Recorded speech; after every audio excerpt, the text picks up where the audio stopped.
Okay. Hi, Laurel. How are you? I'm doing very well, thank you, Douglas. This is great to be here. Well, my pleasure. Thank you for coming on the show. I got to ask you right off the bat, former underground storage tank operator? Right. What in the world? I have no idea. Was this like storage for gasoline and diesel and stuff like that? It was for diesel fuel. I worked for a biotechnology and pharmaceutical research site, and we had to keep power available at all times. And so we had, I think, about 26,000 gallons of diesel fuel. And because California instituted some new laws because of new federal laws, our site was required to have someone to become a licensed underground storage tank operator. So, and that person would be responsible to make sure that we had the right programs set up. And this I took on, well, I didn't take it on, it was given to me by my boss, so I had no choice in it. But it worked out all right. It was an interesting experience to add to my others. I was in hazardous materials management and emergency response. So the diesel fuel was there for to run a generator, right? In case you lost Yes, the to electric, to yeah, run mini generators. run many generators. Okay. The other thing on your bio I wanted to touch on, and then we can get to your talking points in your book. Your close brush with death, was that as a result of your job? Oh no. No. Although I must say, I did fall down once on the way to give a safety lecture about slips, trips, and falls. Oh, there you go. But that was not what I was talking about. I accidentally tried every way I could to eliminate myself from this world's population when I was young. I started early, probably before I was anything more than a toddler. I don't remember it, but I've been told that my father fished me out of Russian River in California. But I managed to come up with far better ways than that. I was into skin and scuba diving. I climbed cliffs. When I was 17 years old, we moved out of a flat where my family had lived my entire life, and there was this ladder on the next building, and I had no idea why that ladder was there, and I'd always wanted to climb it. So I tried, and there I was when my mother looked out the kitchen window, hanging from this ladder nailed to a building over the abyss of an alleyway 3 stories down. And then that just begins things. I ran rapids, not in rafts like normal people do. I ran them riding a canvas covered surf mat. Where the rafts went. I remember once I was even run over by one of those big rafts and trapped underneath the boat. Oh, I forgot about that one. You get the picture? Oh, I get the picture. It sounds like you've had a very interesting life. Thrill seeking, I think, and flirting with But death. Yeah. I didn't do it intentionally. It just, that would be a good idea. No, it wouldn't. Then when I married my second husband, and who was a widower, and I suddenly had a family I was responsible for, that behavior ended.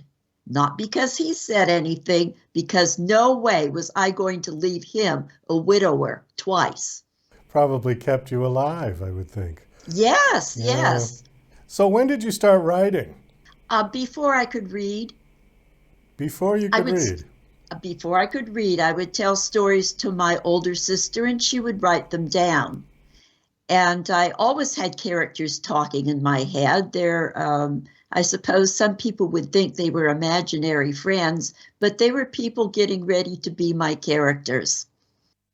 And I actually entered so many writing contests when I was in high school. I won enough money to pay for 4 years of tuition and books at college. So when did you have your first work published? When I was 11.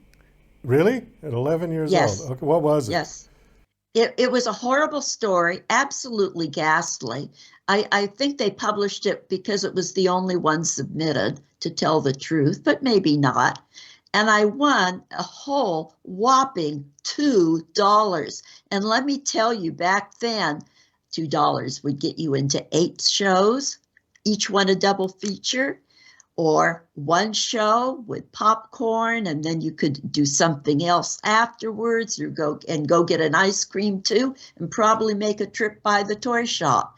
This was back in the early 50s, 1950s.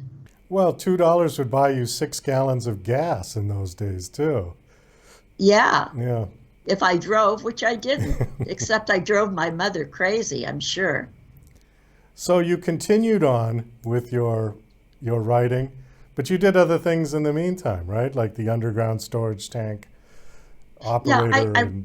I went to college. I also got a master's degree in the biological sciences, developing systems. And so I worked as a scientist. I worked as a medical technologist in the lab. I worked as a nuclear medicine technologist in the nuclear medicine laboratory as well, both in vitro and in vivo.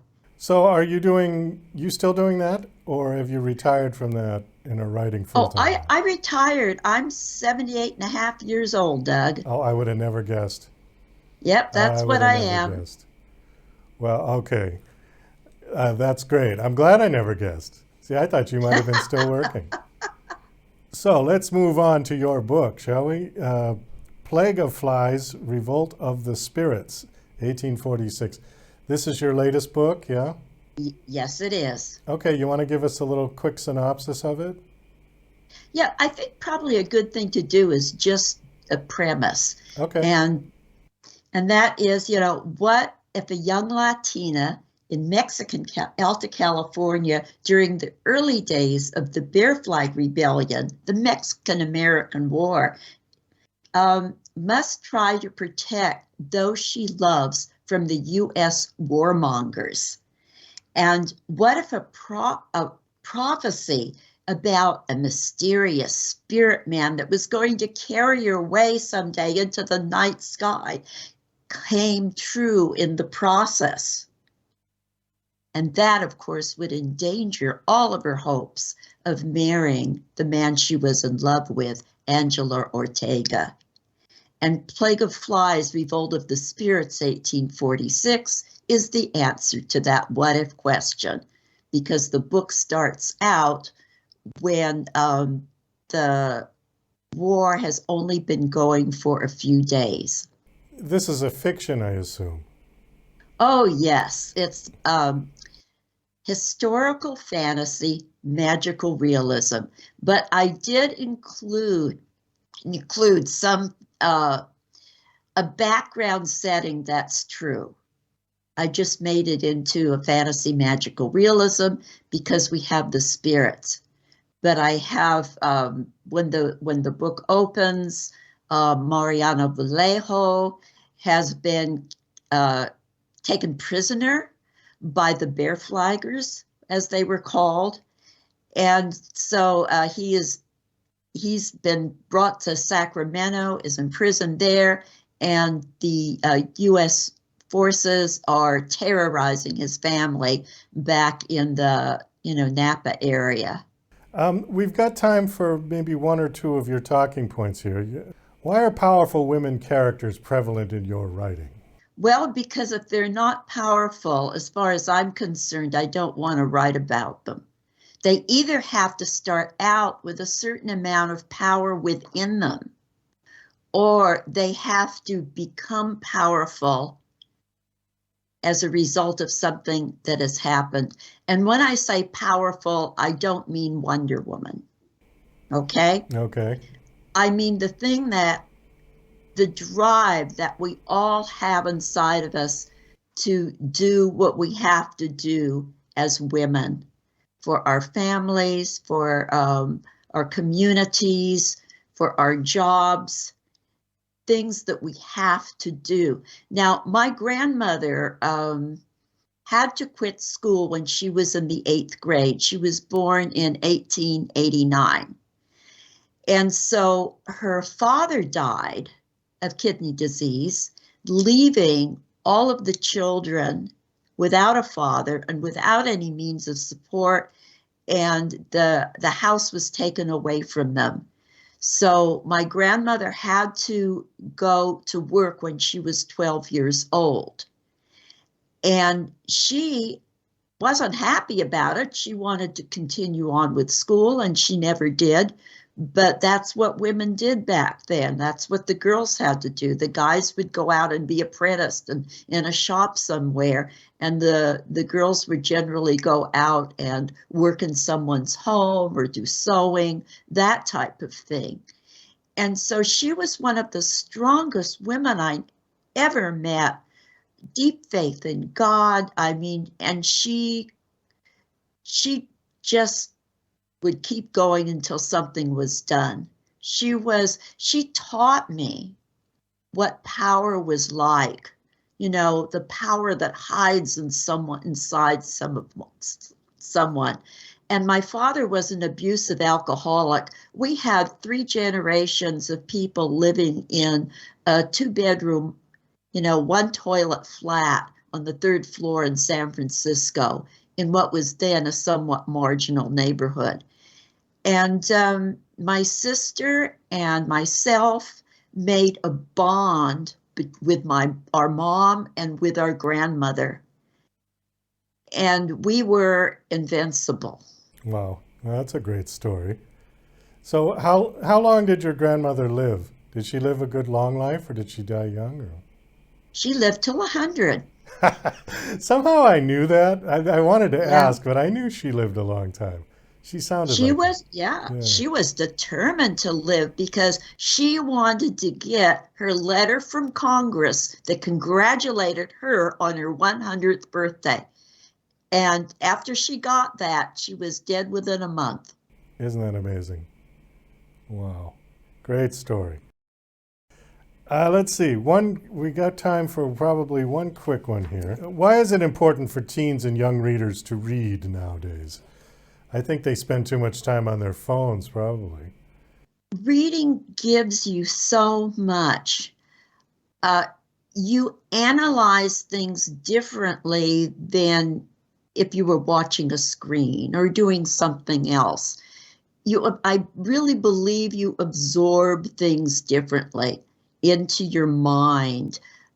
You learn how to overcome ordinary problems that aren't electronic.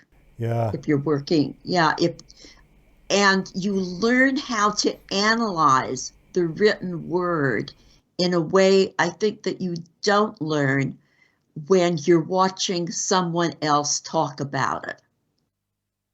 I know going to a lecture is really different than reading a book. And I remember all the lectures that I attended as a student, as an adult going back to get my master's degree, as a worker going to lectures that were given, that were required training.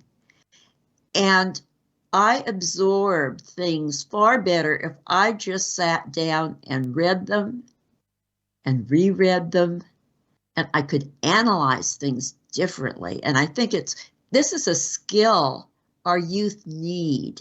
And there's plenty of time in a day to both read from the pages of a book and take that in through your eyes and your mind and your soul, and to have fun on the computer.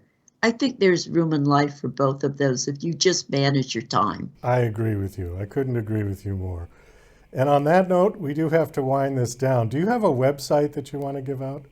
Yes, HTTPS and the usual after that, but don't put in www. It's laurelannehill.com, and that's ANNE. So Laurel like the tree, and hill like where it's planted. Thank you so much for coming on the show. This has been a delight to speak with you. And